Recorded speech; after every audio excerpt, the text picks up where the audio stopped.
India Pak വെടിനിർത്തൽ ധാരണ നിലവിൽ വന്നതിനു ശേഷമുള്ള രണ്ടാം ദിനം ജമ്മുകാശ്മീർ അതിർത്തികൾ ശാന്തം. ജനജീവിതം സാധാരണ നിലയിലേക്ക് മടങ്ങുകയാണ്. സംഘർഷത്തെ തുടർന്ന് അടച്ച 32 വിമാനത്താവളങ്ങൾ ഉടൻ തുറക്കും. വെടിനിർത്തൽ പ്രഖ്യാപിച്ച് രണ്ടാം നാൾ ജമ്മുകശ്മീർ തീർത്തും ശാന്തമാണ്. അതിർത്തികളിൽ യാതൊരു തരത്തിലുള്ള പ്രകോപനവും റിപ്പോർട്ട് ചെയ്യപ്പെട്ടിട്ടില്ല.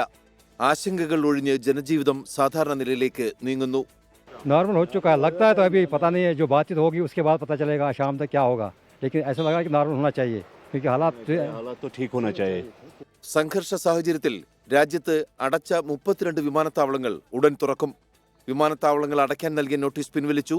തുറക്കാനായി പുതിയ നോട്ടീസ് ഇറക്കും. സംഘർഷത്തിനിടെ ശനിയാഴ്ച ആർഎസ്പുര അതിർത്തിയിൽ വെച്ച് വെടിയേറ്റ് ചികിത്സയിലായിരുന്ന BSF ജവാൻ വീരമൃത്യു വരിച്ചു. മണിപ്പൂർ സ്വദേശിയായ BSF കോൺസ്റ്റബിൾ ദീപക് ചിഗംഖമാണ് വീരമൃത്യു വരിച്ചത്.